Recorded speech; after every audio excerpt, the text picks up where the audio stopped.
बचाओ बचाओ, कोई मुझे इस शेर से बचाओ। बचाओ बचाओ, कोई मुझे इस शेर से बचाओ। अरे मित्र, ये तो लगता है कोई मुसीबत में है। चलो मित्र, चलकर देखते हैं।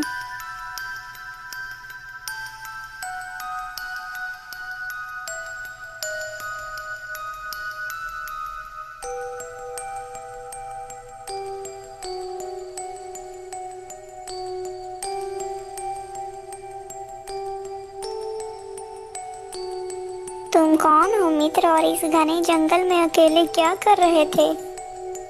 मित्र, मेरा नाम सदा सुख है। मेरा इस दुनिया में कोई नहीं है। मैं आज जंगल से गुजर रहा था, तभी ये अचानक से मुझ पर हमला कर दिया।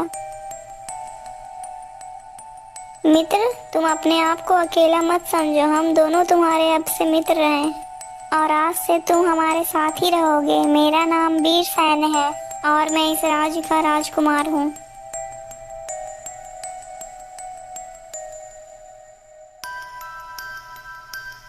राजकुमार अपने मित्र को तलवारबाजी सिखाता है।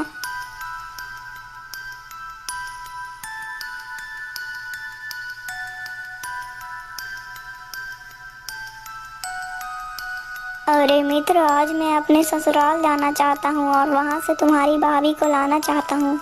इसलिए मैं चाहता हूँ कि तुम दोनों भी मेरे साथ चलो। हाँ हाँ, क्यों नहीं मित्र, हम दोनों भी तुम्हारे साथ अवश्य चलेंगे, परंतु इसके लिए मुझे मेरे पिता से अनुमति लेनी पड़ेगी। पिताजी, आज मैं अपने मित्र के साथ उसके ससुराल जाना चाहता हूँ। आप मुझे जाने की अनुमति दें। ठीक है पुत्र, मैं तुम्हें बाहर जाने की अनुमति तो देता हूँ, लेकिन पुत्र तुम अपना ख्याल रखना। पिताजी, आप बिल्कुल भी चिंता ना करिए। मेरा ख्याल रखने के लिए मेरे दो मित्र मेरे साथ ही हैं। इतना कहकर वीरसेन अपने मित्रों के साथ निकल पड़ता है।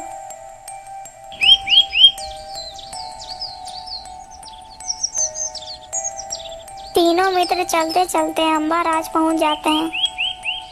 मित्र, अम्बाराज तो आ गया है, अब तुम अपने ससुराल को चले जाओ। हम दोनों यहीं पर किसी सराय में रुककर अपनी रात काट लेंगे। हम दोनों को तुम्हारे साथ चलना ठीक नहीं होगा। लेकिन मित्र, तुम्हें मेरे साथ चलने में क्या आपत्ति है? मित्र, तुम जिद मत करो, तुम अकेले ही जाओ, क्योंकि रात भर की तो बस बात ही है। अच्छा फिर ठीक है मित्र, यदि तुम्हारी यही इच्छा है तो मैं अकेला ही चला जाता हूँ। इतना कहने के बाद वो अपनी ससुराल के लिए निकल पड़ता है और उधर दोनों मित्र सराय की तलाश में इधर उधर घूमने लगते हैं। अरे सुनो भाई, क्या यहाँ पर कोई सराय है जहाँ पर हम दोनों रात्रि व्यतीत कर सकें? हाँ भाई, यहाँ पर एक ही सराय है जो गांव के दक्षिण दिशा में है। इतना सुनकर वो दोनों मित्र दक्षिण दिशा की ओर चल पड़ते हैं।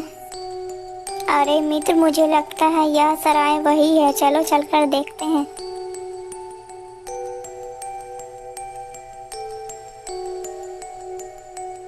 अरे माता जी, हम दोनों परदेसी हैं और आज रात हम दोनों इसी सराय में रुकना चाहते हैं।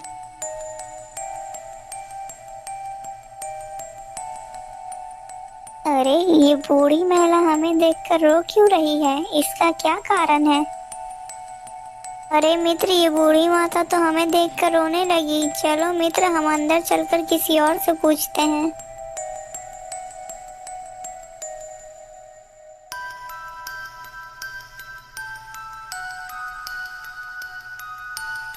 अरे भाई, हम आज रात तक इस सराय में रुकना चाहते हैं। हाँ हाँ, क्यों नहीं, आप लोग जितना दिन तक चाहें उतना दिन तक इस सराय में रुक सकते हैं। जैसे ही वो दोनों पीछे मुड़कर देखते हैं तो वो देखते हैं एक बहुत सुंदर स्त्री खड़ी थी। इसकी सुंदरता को देखकर राजकुमार उसकी सुंदरता में ही खो जाता है। अरे वाह, ये स्त्री तो कितनी सुंदर है। इसकी जैसी स्त्री तो मैंने अपने पूरे जीवन में नहीं देखी है। काश मुझे इस सुंदर स्त्री के साथ एक रात बिताने को मिल जाता तो मजा ही आ जाता। जिसकी सुंदरता में राजकुमार इतना खो गया था वो पेशे में एक वेश्या थी। अरे आज रात भर क्या आप मुझे घूरते ही रहोगे या कुछ और भी बोलोगे? कुछ और क्या सुंदरी? यही कि आप क्या रात भर जागते ही रहेंगे क्या? सोएंगे नहीं? फिर वे दोनों मित्र शयन कक्ष में चले जाते हैं।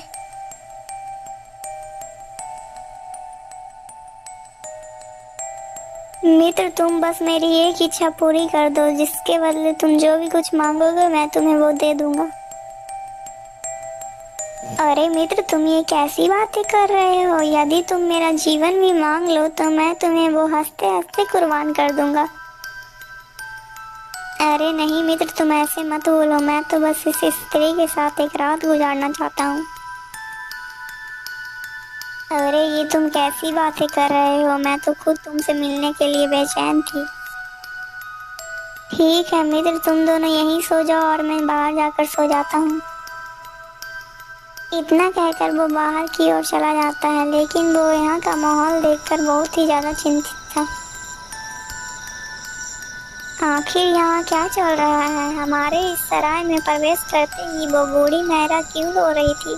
मुझे इसका पता लगाना चाहिए। अरे माता जी, मेरा नाम सदा सुख है और जो अंदर है वो मेरा मित्र है। हम दोनों आज रात के लिए यहाँ आए हैं। हाँ हाँ बेटा, मैं जानती हूँ। लेकिन माता जी, मेरे मन में एक सवाल चल रहा है।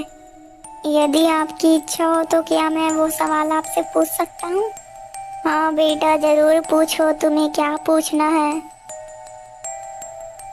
माता जी, जब हम दोनों मित्र इस सराय में आए थे तो तुम हम दोनों को देखकर क्यों रोई थी? तुम्हारा इस प्रकार रोने का क्या कारण था माता? पुत्र, मैं तुम दोनों को देखकर इसलिए रोई थी क्योंकि तुम दोनों मुझे बहुत नेक दिल और मासूम लगे थे।